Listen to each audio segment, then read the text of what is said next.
Jusqu'à présent, les autorités sénégalaises et celles des pays de l'AES affichent une certaine forme de relation fraternelle, mais jusqu'à quand? Mardi 25 juin, des manifestants se sont massés devant l'ambassade du Sénégal à Ouagadougou pour manifester contre la section sénégalaise d'Amnesty International. Ces manifestants s'en sont pris à Bassirou Diomaye Faye, le président sénégalais. Nous sommes actuellement devant l'ambassade du Sénégal au Burkina Faso. Nous sommes actuellement devant l'ambassade du Sénégal au Burkina Faso pour transmettre le message à Amnesty du Sénégal, puisque c'est ceux du Sénégal qui ont manifesté. Nous allons remettre la commission à l'ambassadeur du Sénégal au Burkina Faso. Il va le remettre à Amnesty International au Sénégal. Voilà. Donc si Diomaye Faye est panafricain, qu'il s'inscrit dans la même dynamique que nous. S'il n'est pas panafricain aussi, il sera traité comme l'Alassane Ouattara, comme les Macky Sall, comme les Patrice Talon, comme les Tinubu, voilà, comme les Macron. Donc nous sommes actuellement au siège de l'ambassade. Nous sommes à l'ambassade du Sénégal au Burkina Faso. Pour leur dire deux mots. Voilà. Nous ne voulons pas qu'on utilise un autre Africain pour faire du mal à un pays africain. Nous devons rester unis et solidaires. Fabrice, c'est quoi cette histoire avec Amnesty International Sénégal et pourquoi les soutiens d'Ibrahim Traoré s'énervent? Alors, en fait, dans cette affaire, il y a deux organisations particulières qui sont au centre de cette manifestation. Donc, la section sénégalaise d'Amnesty International, comme tu le disais, et une association dénommée la Coalition sénégalaise des défenseurs des droits de l'homme. Donc, le 21 juin, ils décident d'organiser une manifestation à Dakar, sur la place de la Nation à Dakar, pour dénoncer les violations contre la liberté de la presse, de la liberté d'opinion et d'expression au Burkina Faso. Là, en visant de manière très précise le capitaine Traoré, qu'ils accusent de bafouer tous ses droits et de s'en prendre aux militants de la société civile. Ils manifestent notamment pour Hervé Kam, qui est emprisonné. Et alors, ça provoque bien sûr l'ire du gouvernement burkinabé qui exprime dans un communiqué son regret, son incompréhension. Alors, encore une fois, peut-être qu'on grossit un petit peu les faits vus de Paris comme dans la situation nigérienne, parce que à la fin de ce communiqué du ministère des Affaires étrangères sénégalaises, il précise bien que les deux pays restent, comment dire, Affaires étrangères burkinabé, je précise que c'est un événement quand même qui est marginal et que les deux pays restent des pays frères. Donc ça a été un petit peu surinterprété vu d'ici. Les termes quand même surinterprété entre guillemets parce que on sent bien que les activistes et les influenceurs proches de l'AES cherchent des poux dans la tête des dirigeants sénégalais depuis un certain nombre de mois. Ce n'est pas le gouvernement sénégalais qui a été visé par la colère de Ouagadougou. C'est surtout donc Amnesty que le gouvernement qualifie d'organisation financée, que le gouvernement burkinabé, pardon, je reprécise, qualifie d'organisation financée par des officines obscures venues de l'étranger, en quelque sorte. Mais bon, il n'en demeure pas moins qu'il y a des défenseurs des droits de l'homme emprisonnés au Burkina Faso. Ça c'est sûr. De manière extrajudiciaire. Juste, je rajoute que du côté de Dakar, il y a également eu des réactions, il y a eu des manifestations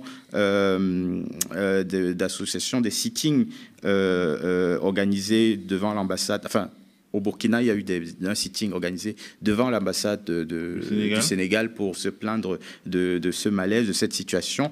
Et le côté sénégalais, la ministre Yacine Fall, la ministre des Affaires étrangères, a également publié un communiqué où elle dit que le gouvernement sénégalais réaffirme un petit peu sa solidarité avec le Burkina et que cet événement n'a rien à voir avec les relations de partenariat et d'amitié entre les deux pays. Non, je pense qu'il y a eu une erreur d'appréciation de la part des mouvements, parce que comme le dit si bien Fabrice, c'est Amnesty et une autre association. Le gouvernement sénégalais n'a pas la responsabilité. Et le Sénégal étant un pays de droit, si quelqu'un veut manifester. Moi, à mon avis, ce qui aurait été possible, c'est que s'il y a des partisans des IB au Sénégal, qu'eux aussi manifestent, ils n'auraient pas été empêchés. Donc, à partir de là, faire aller voilà, faire un sitting à l'ambassade ne paraît pas être, ça paraît être une surréaction et ça ne me paraît pas être totalement indiqué. Quand, bon, il est difficile de croire que cette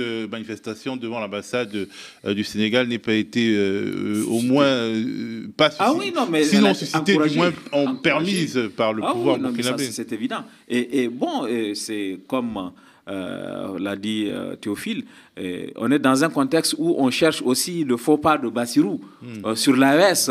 Il n'a pas rejoint l'AES, il est venu à Paris. Est-ce qu'il n'est pas en train de trahir les engagements qu'il a pris? Donc c'est tout ce contexte-là qui participe à l'explication de cette situation. Jean-Paul, on a l'impression que depuis l'élection de Bassirou Diomaye Faye, les dirigeants de l'AES ne sont paradoxalement pas si contents que cela de voir un pouvoir qui se revendique du panafricanisme aux affaires élu démocratiquement au Sénégal. Oui, justement, c'est ce que beaucoup de panafricanistes, que j'ai envie de dire nouveaux, reprochent à Bassirou, le fait d'avoir, comme Sédic l'a dit, ne pas avoir adhéré à l'AES.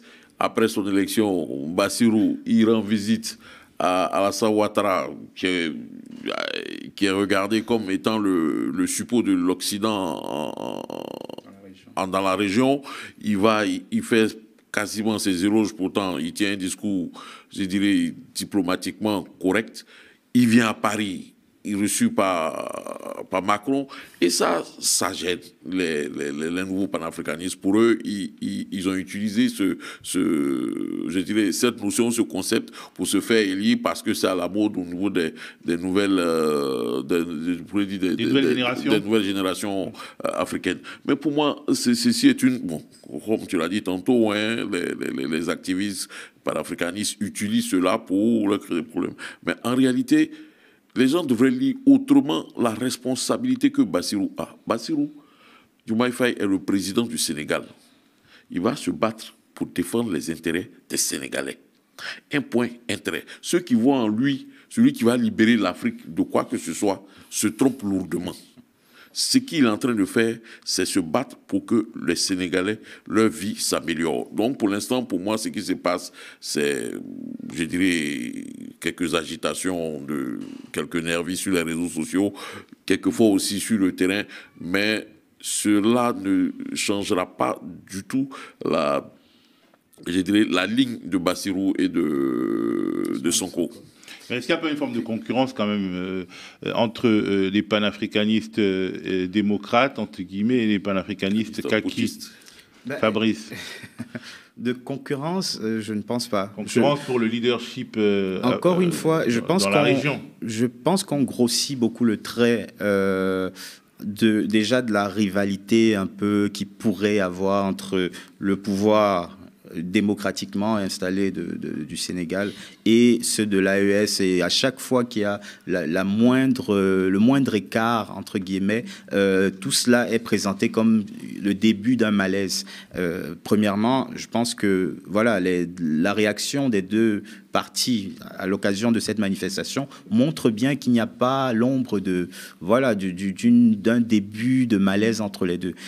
Par ailleurs, il faut mettre d'un côté les réactions d'influenceurs panafricanistes qui peuvent penser que effectivement Bassirou Diomaye Faye devrait être dur et devrait être tout de suite assumer une certaine conflictualité directe avec la France, conflictualité directe avec Ouattara ou avec d'autres présidents ou avec la CEDEAO. Je pense qu'il est un peu plus stratégique que ça et qu'il essaye de mener sa barque, comme l'a dit Jean-Paul, dans l'intérêt du Sénégal et pas dans une espèce de révolte à tout va comme ça. Et dans les traditions du Sénégal, parce que même si on change certaines choses, on ne change pas tout. Ce serait paradoxal de lui qui a connu des manifestations avec la société civile, avec Ousmane Sonko, de venir interdire une manifestation, soit-elle en appui à la société civile burkinabé, soit-elle aussi contre le pouvoir burkinabé. Ce serait paradoxal pour lui, Bassirou Diomaye Faye, d'interdire des manifestations pour les prisonniers alors que lui-même a été prisonnier politique. Ce serait juste avant d'arriver au pouvoir. Ouais.